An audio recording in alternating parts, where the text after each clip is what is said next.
श्रावण सोमवार हा श्रावण महिन्यातील सोमवारचा दिवस असून त्याला भगवान शंकराच्या पूजेसाठी विशेष असं महत्त्व आहे. तर या दिवशी लोक उपवास करतात, शंकराच्या मंदिरात जाऊन दर्शन घेतात आणि शिवामूठ अर्पण करतात. तर आता पहिल्या सोमवारी तांदळाची शिवामूठ अर्पण करायची होती, ती आपण सगळ्यांनी केलेलीच होती. तर आता आलेला आहे दुसरा सोमवार. तर दुसऱ्या सोमवारी कोणती शिवामूठ अर्पण करावी, तीळ कोणते घ्यावे, तर ते पांढरे का काळे तीळ असा बऱ्याच जणांना प्रश्न पडला असेल. तर अगदी घरच्या घरी आपण ही पूजा कशी करू शकतो, तर ते अगदी सोप्या पद्धतीने या व्हिडिओमध्ये आपण पाहणार आहोत. तर व्हिडिओ शेवटपर्यंत नक्की पहा. तर पहिल्या सोमवारी आपण तांदळाची शिवामूठ अर्पण केलेली होती. तर आता आहे दुसरा सोमवार. तर दुसरा सोमवार हा 4 ऑगस्ट रोजी आलेला आहे आणि यंदाच्या वर्षी श्रावण महिन्यात आपल्याला एकूण 4 सोमवार पूजेसाठी आहेत. आणि पहिल्या सोमवारी आपण तांदूळ अर्पण केले होते, आता नंतर तीळ, आणि राहिलेल्या 2 सोमवारी आपण हिरवे मूग आणि जवस अर्पण करणार आहोत. तर सोप्या पद्धतीने घरीच पूजा आपण करू शकतो किंवा तुम्हाला शिवामूठ शक्यतो मंदिरात जाऊन अर्पण करतात. तुमच्या जवळ कुठं आसपास मंदिर असेल तर तिथं जाऊन ही तुम्ही शिवामूठ अर्पण करू शकता.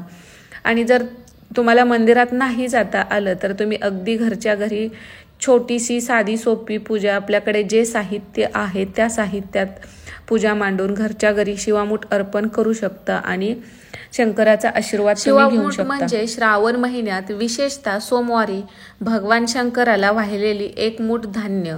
तर श्रावण महिन्यात प्रत्येक सोमवारी वेगवेगळे धान्य शंकराला अर्पण करण्याची आपल्याकडे पद्धत आहे आणि त्यालाच शिवामूठ असे म्हणतात. तर शिवामूठ ही एक धार्मिक संकल्पना आहे जी भगवान शंकराला प्रसन्न करण्यासाठी आणि आशीर्वाद मिळवण्यासाठी केली जाते. तर श्रावण महिना भगवान शंकराचा आवडता महिना मानला जातो, त्यामुळे या महिन्यात शिवामूठ अर्पण करणं विशेष फलदायी मानलं जातं. तर प्रत्येक सोमवारी आपण वेगवेगळ्या धान्याची शिवामूठ वाहिली जाते, जसं की पहिल्या सोमवारी तांदूळ, दुसऱ्या सोमवारी तीळ, तिसऱ्या सोमवारी मूग आणि चौथ्या सोमवारी जवस. तर अनेक लोक शिवामूठ अर्पण करण्यासोबतच उपवास देखील करतात आणि भगवान शंकराची पूजा अर्चा करतात. तर अनेक ठिकाणी लग्नानंतर पहिली 5 वर्षे श्रावण सोमवारी शिवामूठ व्रत करण्याची सुद्धा पद्धत आहे.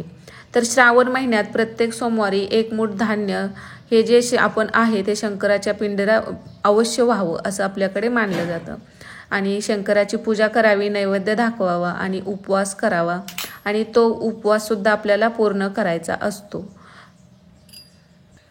तर या दिवशी आपला सोमवारचा उपवास असतोच. तर सकाळी लवकर उठून आपल्याला स्नान करायचं आहे आणि तुमच्याकडे गंगाजल असेल घरामध्ये तर आंघोळीच्या पाण्यात ते जरूर टाका, त्यामुळे तुम्हाला गंगा स्नान केल्याचं पुण्य मिळतं.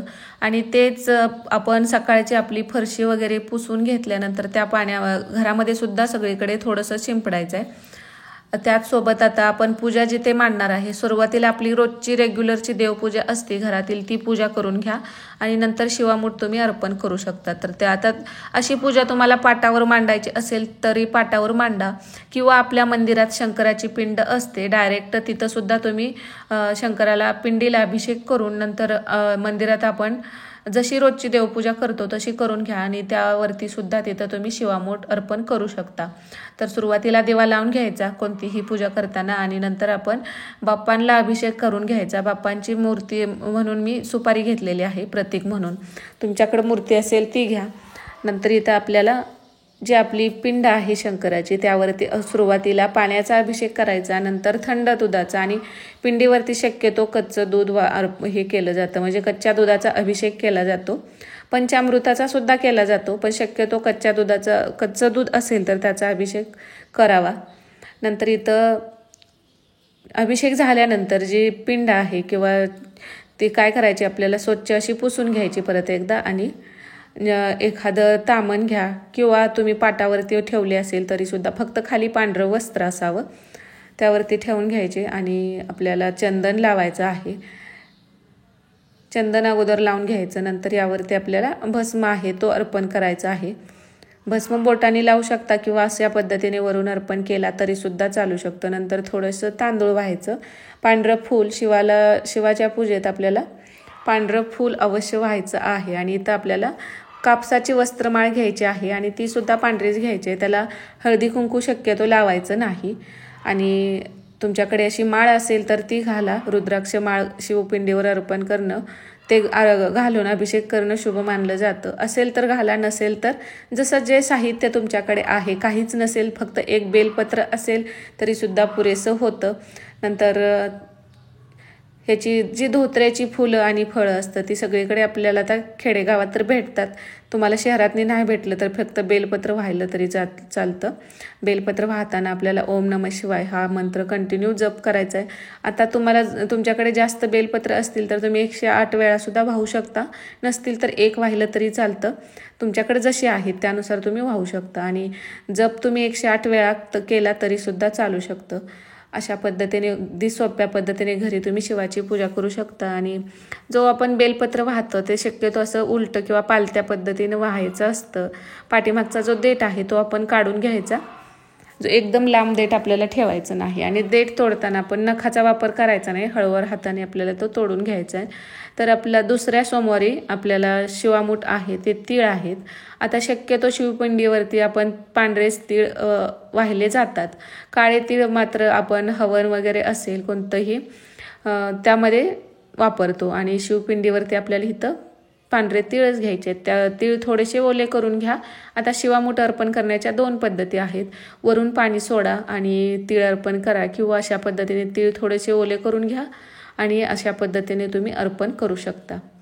3 वेळा शिवामूठ वाहिली जाते किंवा 1 वेळा वाहिली जाते. आता तुम्ही पहिल्या सोमवारी कशी शिवामूठ अर्पण केली त्यानुसार तुम्ही करा. आणि शिवामूठ अर्पण करताना आपल्याला एक मंत्र म्हणायचा आहे, तो म्हणजे शिवा शिवा महादेवा माझी शिवामूठ ईश्वरा देवा, मनातील इच्छा पूर्ण कर देवा, असं आपल्याला इथं मंत्रसुद्धा म्हणायचं आहे. 3 वेळा मंत्र म्हणून घ्यायचा. नंतर तो कर्पूर आरती किंवा शंकराची आरती, बाप्पांची आरती, जे काही आरत्या तुम्हाला करायच्या आहेत त्या तुम्ही आता तुम्हाला मोबाईलवरती लावून तुम्ही म्हणू शकता सोबत त्याच्या, किंवा पुस्तक असेल तर वाचून आरती केली तरीसुद्धा चालू शकते. तर इथं तुम्ही जे काही तुम्हाला फळं असतील ते नैवेद्य म्हणून दाखवू शकता. काही नसेल तर साखरेचा नैवेद्य किंवा खडी साखरेचा नैवेद्य दाखवला तरी चालतो. त्याच्याभोवती 3 वेळा पाणी फिरवून घ्यायचं आणि आपल्याला मनोभावे इथं नमस्कार करायचा आहे. तर ही पूजा तुम्ही सकाळी 12च्या आत करू शकता. शक्यतो सकाळी करावी. आणि जर तुम्हाला नाही जमलं तर संध्याकाळी तुम्ही प्रदोष काळात सुद्धा पूजा करू शकता. तर ज्यांना शक्य आहे त्यांनी शक्यतो सकाळी आपली देवपूजा झाल्यानंतरच ही शिवामूठ अर्पण करावी, पूजा करून घ्यावी. आणि इथं आपण पहिल्या सोमवारी संकल्प केलेला असतो, तो शेवटच्या सोमवारी आपल्याला सोडायचा असतो. आता शिवामूठ अर्पण करताना कोणताही एक संकल्प तुम्ही करू शकता. तुमच्या मनातील कोणती इच्छा तुम्हाला पूर्ण करून घ्यायची असेल. आता हे शिवामूठ विवाहित महिला, कुमारिका किंवा पुरुष मंडळी ज्यांना कुणाला अर्पण करायचे ते सगळे अर्पण करू शकतात. तर अशा पद्धतीने साधी सोपी पूजा तुम्ही घरामध्ये करू शकता. ओम नमः शिवाय.